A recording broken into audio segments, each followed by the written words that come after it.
제가 순서상 다음 주인데 갑자기 이렇게 설화해가지고 서게 되었습니다.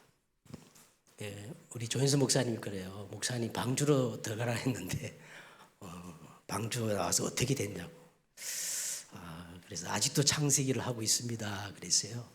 그래서 저희 강단에서는요 계속 이 창세기 61번째 창세기를 지금 61번째 창세기 35장 오늘 본문을 가지고 우리 부활주일 메시지를 나누었습니다.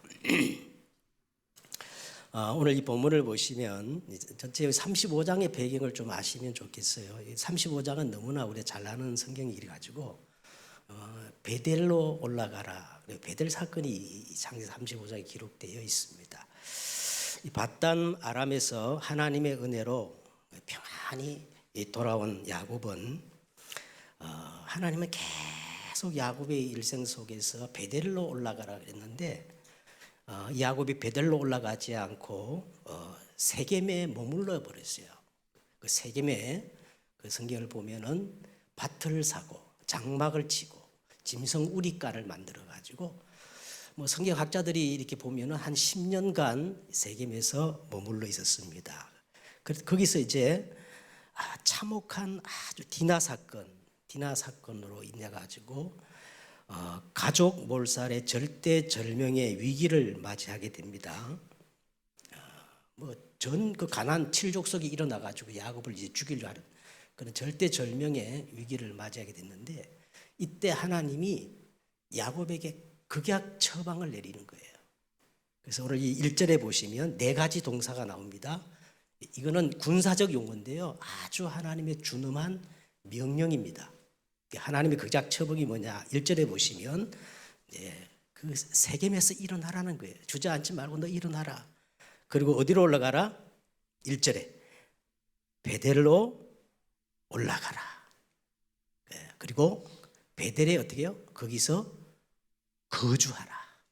그래서 마지막 뭐라 그랬어요? 거기서 뭐를 쌓아라?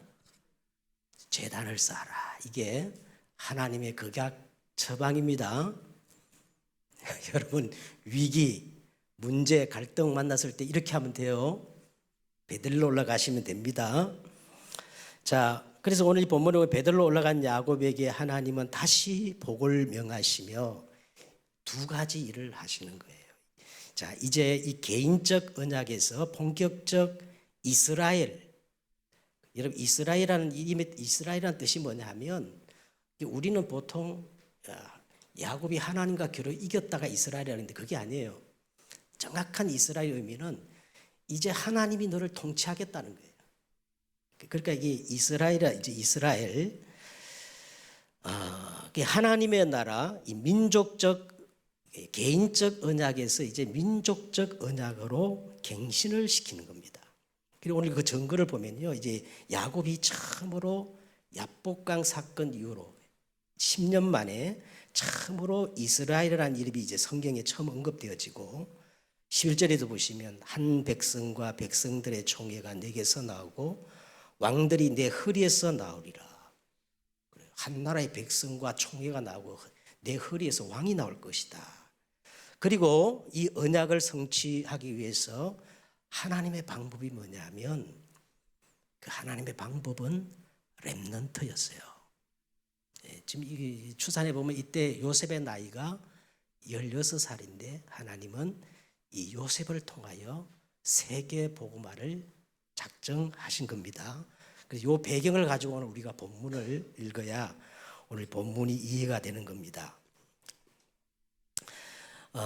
그래서 오늘 16절에 보세요. 그들이 이제 베델의 길을 떠나 에브랏은 곧 다른 말로 무슨 지명입니까? 에브랏. 이건 중요한 거예요. 에브랏은 뭐예요?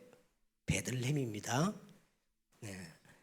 베들레헴을 에브랏이라 그러는데 베들레헴으로 가는 길에서 야곱이 해산하게 되어 심히 고생하여 난산 끝에 18절에 보니까 죽게 되어 그 혼을 떠나려 할 때에 아들의 이름을 뭐라 불렀어요? 라헬이 베노니라 하였으나 그의 아버지는 그를 뭐라 그랬어요? 베냐민이라 불렀더라. 자, 밑에 풋노트를 보세요. 그 숫자가 써있는데 풋노트를 보시면 베노니의 뜻이 뭡니까? 슬픔의 아들. 근데 베냐민은 무슨 뜻이에요? 오른손의 아들이라는 뜻입니다. 이렇게 해서 하나님 그 언약의 갱신인 하나님의 나라, 이스라엘 나라의 그 기초가 이제 라헬이 마지막 베냐민을 낳음으로 하나님 나라 이스라엘의 기초가 다져지고 마지막 그 베냐민이 태어남으로 말미암아 비로소 12지파가 완성되어지는 거예요. 자, 이때부터 성경에서 이제 야곱의 이름이 이제 바뀌는데 이스라엘 21절에 보세요. 이스라엘이 다시 길을 떠나 에델망대를 지나 뭐를 쳤어요? 하여간 이 성경에 보면 공시처럼 돼 있어요. 야곱이 장막을 칠 때마다 문제가 터져. 장막을 쳤다는 말은 잠시 쉬었다는 말이 아니라 주저앉았다는 말이에요. 아니 지금 그 베델을 떠나서 지금 약속의 땅, 아버지가 거하는 그 약속의 땅을 가야 되는데 또 주저앉아 버리고 마는 거예요. 그래서 그 야곱의 가정에 또 하나의 큰 사건이 터지는데, 자 22절에 보세요. 장자 루벤이 가서 그 아버지의 첩 비라와 동침하는, 쉽게 말하면요, 어머니와 이런 말도 안 되는 폐륜적인 사건이 터지는 거예요. 자, 그 다음 야곱의 12 아들들의 이름이 쭉 나오면서 마지막 야곱이 그 먼 여정을 거쳐서 마침내 아버지 이삭의 집에 도착해 가지고 이삭의 그 죽음을 장사 지내는 내용으로, 자, 오늘 이 본문의 내용이 끝나는 겁니다. 자, 오늘 먼저 이 본문에는요 두 죽음이 나오지요. 라헬은 노상에서 아들을 낳다가 죽었고, 또 이삭은 수명을 다 누리고 노안으로 죽는 내용입니다. 여러분, 이번 주간은 무슨 주간이에요? 부활 주간인데, 부활 주일과 전혀 어울리지 않을 것 같은 이 본문이 우리에게 어떤 메시지를 줄까요? 우리 홍순웅 그 선교사님 따님이 먼저 나왔어요. 나라라고 나와가지고 우리 딸을 꼭 만나라 그랬대요, 선교사님이. 그래 나라가 전화를 해가지고 이렇게 우리 딸을 만났는데, 이 나라가 그래요. 아버지가 너무 고생하는 걸 보면서 이렇게 아빠한테 질문을 했다는 거야. 아빠, 정말 하나님이 살아계셔? 하나님이 살아계시지 않는다면 우리는 어떻게? 자기가 그렇게 얘기했다는 거야. 그게 선교사님은, 나라야, 성령 충만 받으면 다 끝나. 성령 충만 받아야 해. 근데 얘는 도무지 이제 이해가 안 되는 거예요.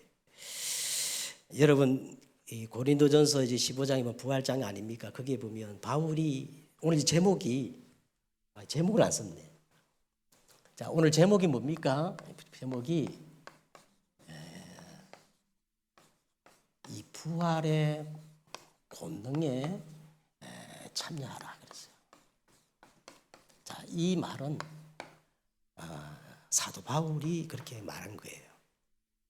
사도 바울이 빌립보서 3장 10절에 보면 예수 그리스도와 그 부활의 권능에, 그 부활의 권능과 그 고난에 참여함을 알고자 하여 내가 어떻게 하든지 그의 죽으심을 본받아 죽은 자 가운데서 부활에 이르러 하노니, 내가 이미 얻었다 함도 아니요 온전히 이뤘다 함도 아니라 그리스도께서 손에 잡힌 그것을 내가 잡으려고 달려간다. 그러면서 이 부활의 권능이란 말을 썼습니다.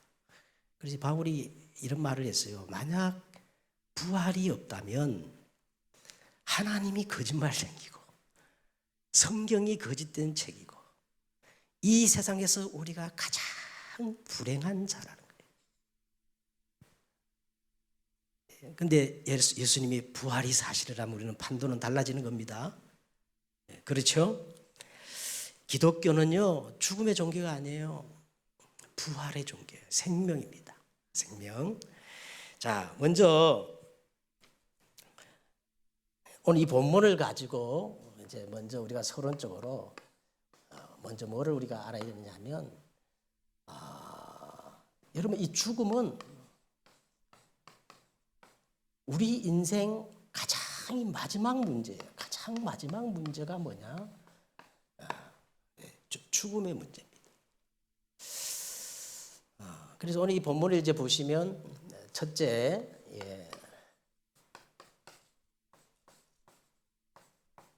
나헬의 죽음이 나오고, 두 번째는 이 루벤의 범죄, 루벤의 이 범죄와 12아들이 이름이 쫙 나와요. 그리고 세 번째는 야곱이 하여간 그 이제 창세기 읽어보면 하나님이 계속 야곱의 인생에 나타나서 아버지 집으로 돌아가라, 아버지 집으로 올라가라. 그러니까 이 야곱의 그 필생의 목적지가 어디냐면 아버지 집이야. 이 야곱이 드디어 아버지 집으로 돌아오는 이 내용이 기록되어 있습니다. 자, 이 내용을 가지고 우리가 오늘 말씀을 우리가 나눌 건데요. 자, 여러분, 하나님이 천지와 만물을 지으신 창조주 하나님이 우리 인간을 하나님의 형상대로 지으시고 가장 첫 번째 명령이 뭔지 아세요?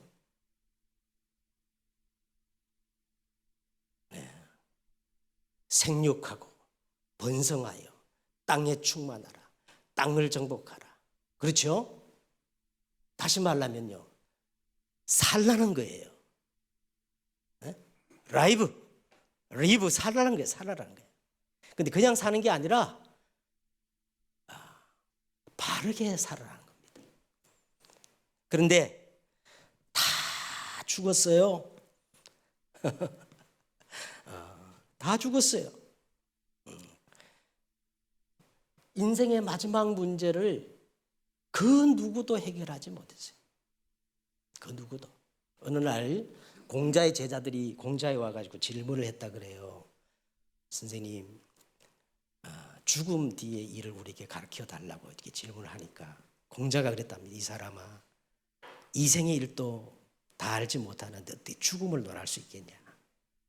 그렇게 대답했다. 석가모니께 어떤 여인이 아주 하소연을 합니다. 내 아들이 죽었는데 제발 내 아들을 좀 살려달라고. 그때 석가모니가 그런 말을 했다 그래요. 바가지를 하나 주면서, 여인아, 이 돌아다니면서 죽음이 거쳐가지 않는 집을 네가 발견하고 쌀 한 줌을 얻어온다면 내가 네 아들을 살려주겠다 그랬어요. 자, 그런데 우리 주 예수 그리스도는 요한복음 11장 25절 나사로의 죽음 앞에 이렇게 말씀하셨습니다. 나는 부활이요 생명이니 나를 믿는 자는 어떻게 해요? 죽어도 살겠고 살아서 나를 믿는 자는 영원히 죽지 아니하리라. 내가 이것을 믿느냐 그랬어요.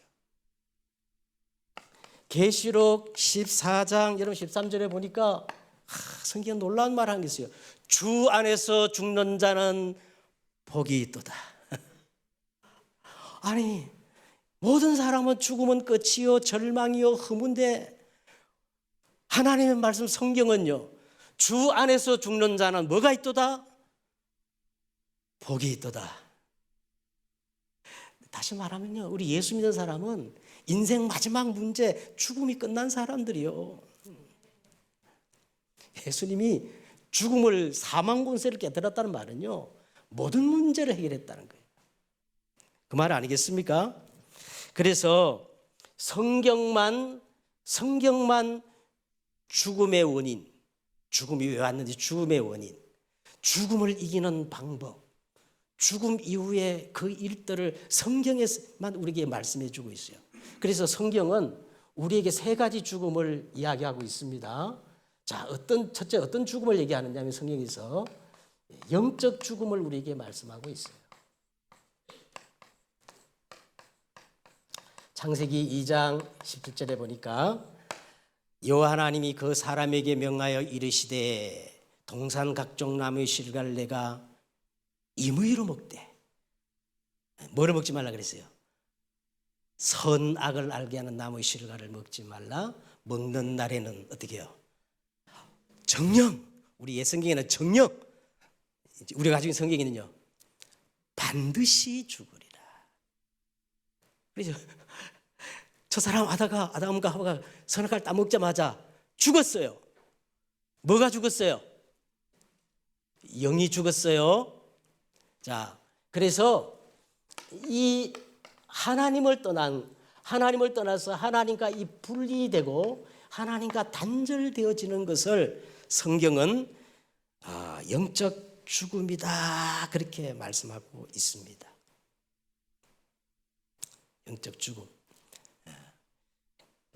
우리 인간은요, 창세기 1장 27절에 보니까 하나님의 형상과 모양을 가진 우리 인간만 육신을 가진 영적 존재예요.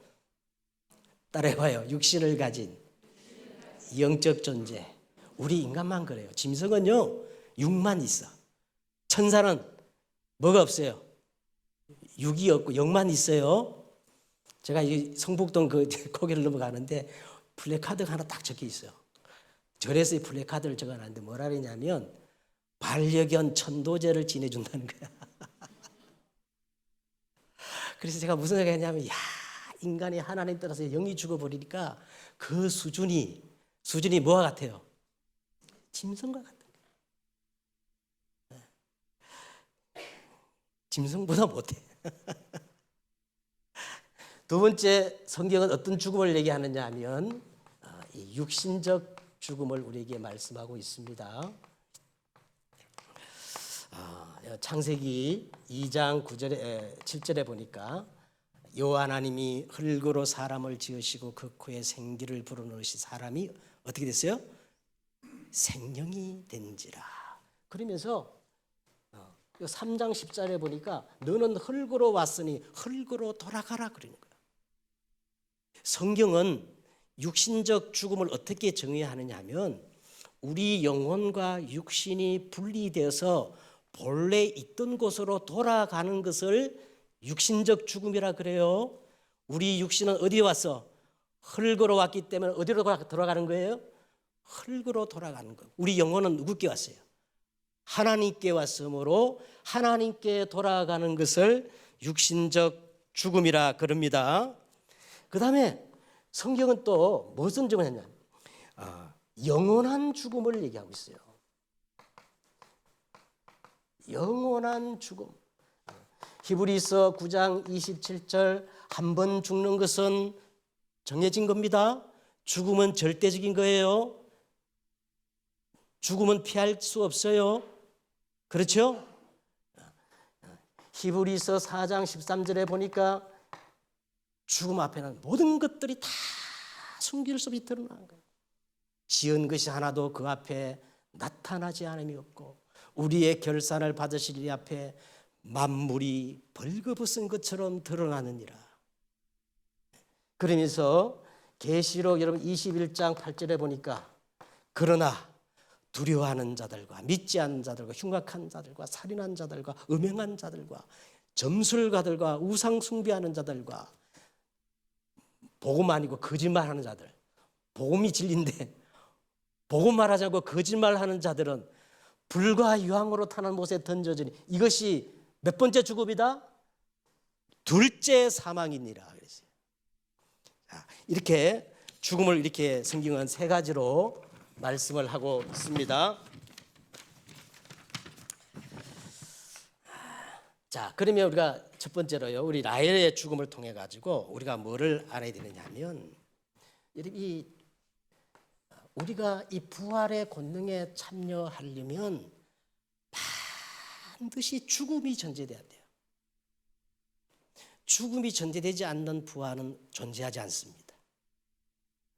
자, 보세요. 모든 죽음에는 의미가 있어. 여러분, 모든 죽음에는 의미가 있습니다. 우리 여러분 살았죠? 하루 살았죠?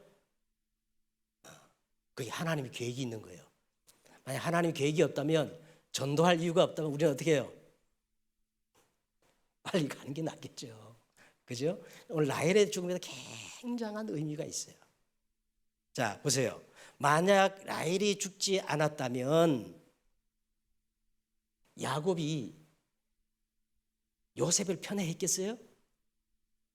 요셉이 형들의 미움을 받지 않았다면 1년 뒤에 애굽으로 노예로 팔려갈 수 있겠습니까? 팔려가지 못하면 하나님 계획이 이루어지겠어요? 그렇죠? 그러니까 그 정도가 아니고 이 사무엘상 17장 12절에 보면은 이 다윗이 어느 사람이냐면 베들레헴 에브라 사람이에요. 다윗이. 이 다윗이 베들레헴 에브라 사람인데 거기서 이 사무엘로부터 기름 부음을 받아요. 그리고 또 많이 있습니다. 미가서 여러분 5장 2절에 이런 말씀이 있습니다. 베들레헴 에브라다야 너는 유다 족속 중에 작을지라도 이스라엘을 다스릴 자가 내게로 나올 것이라. 그의 근본은 상고요 영원에 있느니라. 다시 말하면 이 라헬과 베들레헴 이것은 메시아와 굉장히 밀접한 연관이 있다는 겁니다. 이게 성경에 한두 군데가 나오는 게 아니고 여러 군데에 암시를 해주는 거예요. 자, 그러면 오늘 이 라헬이 죽은 곳이 어디입니까? 예?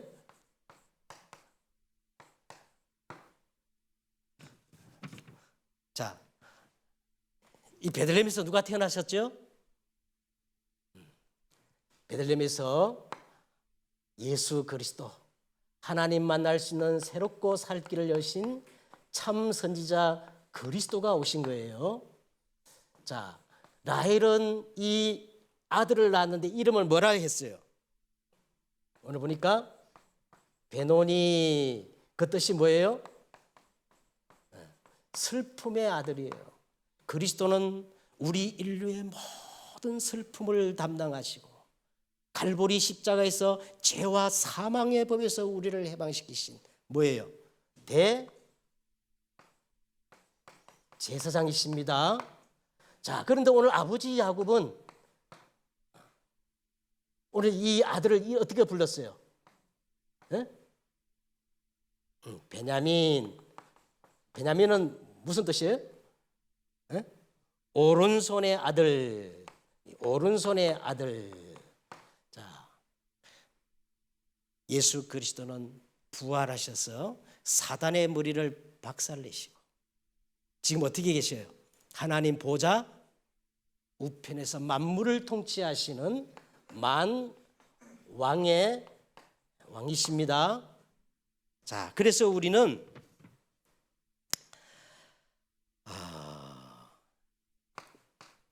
반드시 우리가 이 부활의 권능에 참여하려면 어떻게 해야 되느냐? 반드시 이 자기 십자가를 져야 되는 거예요. 십자가가 없는 부활은 없습니다. 요한복음 12장 24절에요. 한 알의 밀이 땅에 떨어져 죽지 아니하면 그대로 있거니와 죽으면 어떻게 돼요? 많은 열매를 맺느니라. 아멘. 그래서 우리 신앙의 이정표, 첫째 이정표가 뭐냐면 갈보리예요. 갈보리 십자가를 통과해야 되는 거예요. 그래야 뭐가 있어요? 부활의 권능이 우리에게 나타나지는 겁니다. 자, 두 번째는요. 오늘 이제 22절에 보면은 루벤의 범죄가 나와요. 그냥 루벤이 범죄가 나오고 야곱의 이름이 그냥 짤막하게 나와요. 이게 도대체 무슨 의미가 있는가? 자, 루벤은 이 어떤 사람이냐면 장자예요. 이 장자의 명분입니다. 이 루벤이 폐륜적인 일을 저지름으로 이 장자의 명분이 상실돼 버려요. 그럼 순서로 보면은 시몬과 레위인테로 이 장자의 명분이 넘어가야 되는데 시몬과 레위는 33장입니까? 그게 세겜에서 은하계 표징이나 이 할례를 이용해서 잔혹한 살인극을 벌여요. 그래서 이 시몬과 레위도 저주를 받아서 장자권이 상실되는 거예요. 그럼 이 장자권이 누구에게 넘어가는 거예요? 넷째, 유다에게로 이제 넘어가는 것을 지금 말씀하고 있는 겁니다. 레아의 맏아들 유다에게 내려가고 라헬의 맏아들 요셉을 통해 이제 이 장자의 명분, 언약의 흐름이 바뀌어지는 거예요. 무슨 말 알겠죠? 응? 그래서 이제 이후로 보면 야곱은 전면에서 사라지고 이제 창세기의 전면적인 나오는 등장하는 사람이 유다, 요셉이 되는 거예요.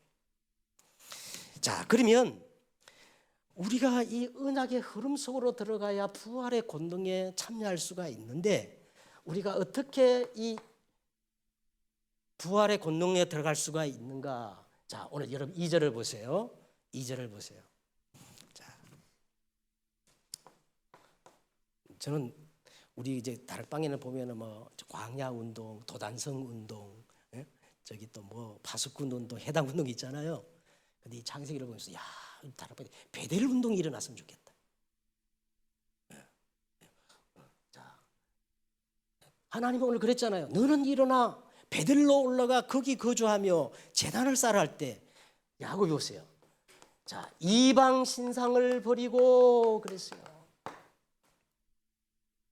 이방이란 말은 지금 이 세계 그 세상 좋은 것들을 버리라는 거예요. 두 번째는 뭐였어요? 2절에 보세요. 두 번째는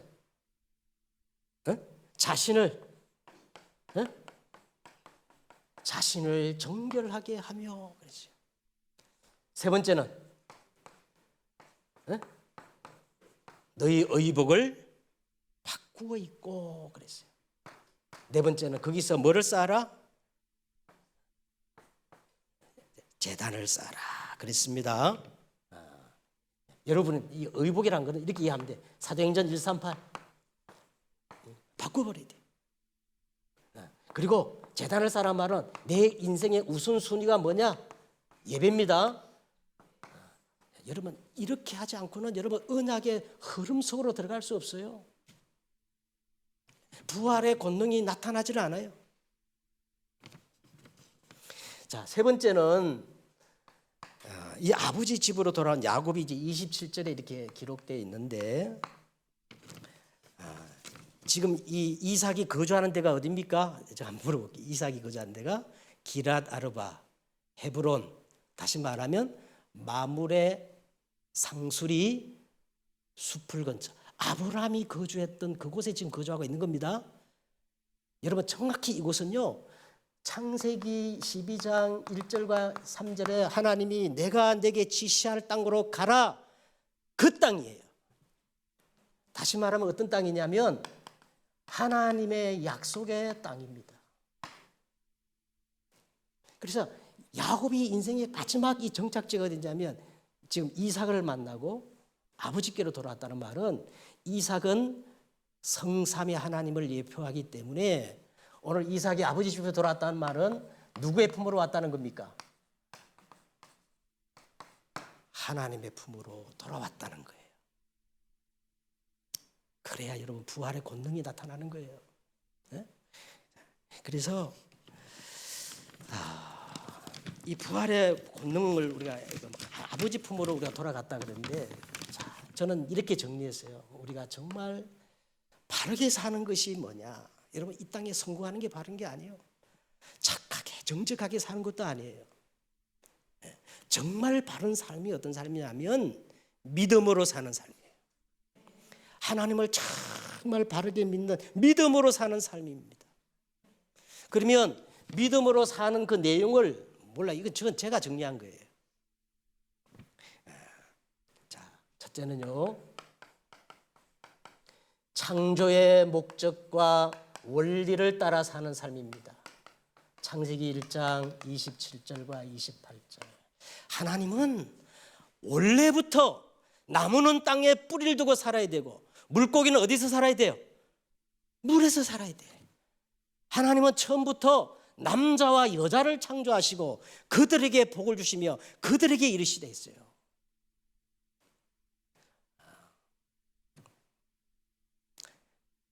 영리입니다. 영리.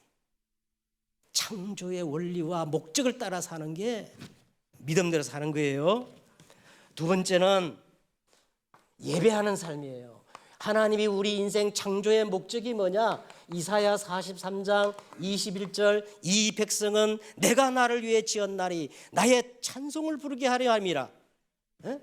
요한복음 4장 23절 보세요. 아버지께서는 이렇게 자기에게 예배하는 자를 찾으시느니라.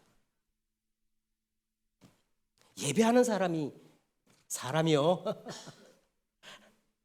예배할 때 하나님이 하나님 되어지고 예배할 때 비로소 사람이 사람 되어집니다. 예배하는 삶. 세 번째는요, 오직 복음이에요. 오직 복음. 자, 지난주 우리 선교사님이 와가지고 메시지를 전하는데 우리 딸이 은혜를 받았더라고요. 어떤 메시지를 전했느냐? 오직 복음이 마태복음 17장 1절과 8절이잖아요. 변화산에서. 그죠? 그런데 마태복음 16장 16절에 보니까 그리스도로 고백했는데 경고하시면서 예수님께서 아무에게도 이르지 말라 하시면서 뭐를 얘기했느냐? 마태복음 16장 24절을 얘기하신 거예요.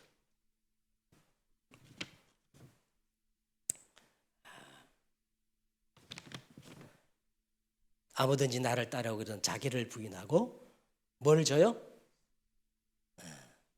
그래야 오직 복음으로 넘어간다는 거예요. 이게 영접이에요. 저는 그렇게 생각합니다. 자기 부정 없는 영접은 가짜다. 안 그래요?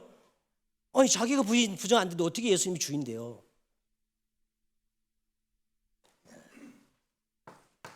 자, 그러면서 마지막 여러분 이웃을 사랑하는 삶을 살아야 됩니다. 이웃을 내 몸과 같이 사랑하는 사람. 저는 이것이 전도와 선교라고 생각합니다. 아니 이웃에 대한 영혼 사랑이 없는데 무슨 전도 여기에? 안 그래요?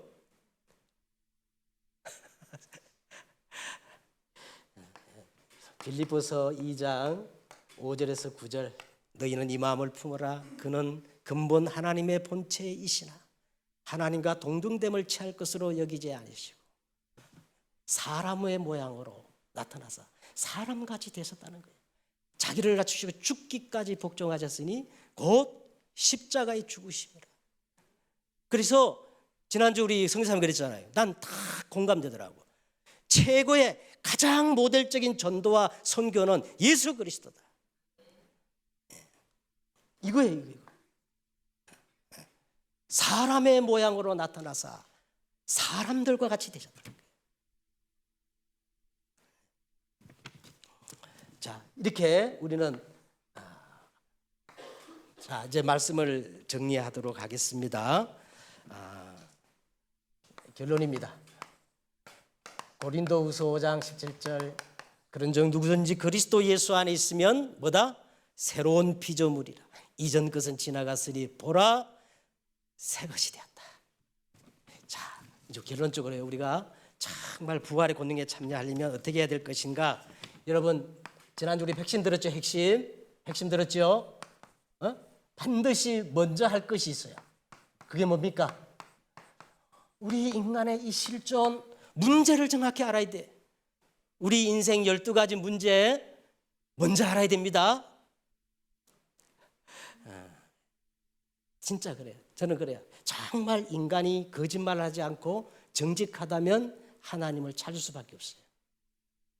거짓말하고 포장하기 때문에 내 주먹을 믿으라 그러고 말이에요. 인생 12가지 문제. 그 다음에 두 번째 반드시 확인할 것. 자, 문제에 대한 해답은 뭐예요? 사도행전 138입니다. 다른 진리는 없어요. 그리스도 하나님 나라 오직 성령 충만 아니면 우리 인생에 답이 없어요. 세 번째는 이제 이것 가지고 우리가 반드시 뭐 할 거? 만들 것이 있다. 아는 사람? 자, 내 안에 뭘 만들어야 돼요? 내 안에 7망대, 내 길에 7이정표, 내 모든 일 속에 7가지 이정표. 자, 이거 만들 때 우리는 어떻게 해요? 부활의 권능에 참여하는 자 될 수 있습니다. 하나님 감사합니다. 이 부활 주간에 정말 부활의 권능이 내게 임하여서 모든 것들을 살리는 재창조의 역사의 주역이 되게 하옵소서. 예수 그리스도의 이름으로 기도드렸사옵나이다. 아멘.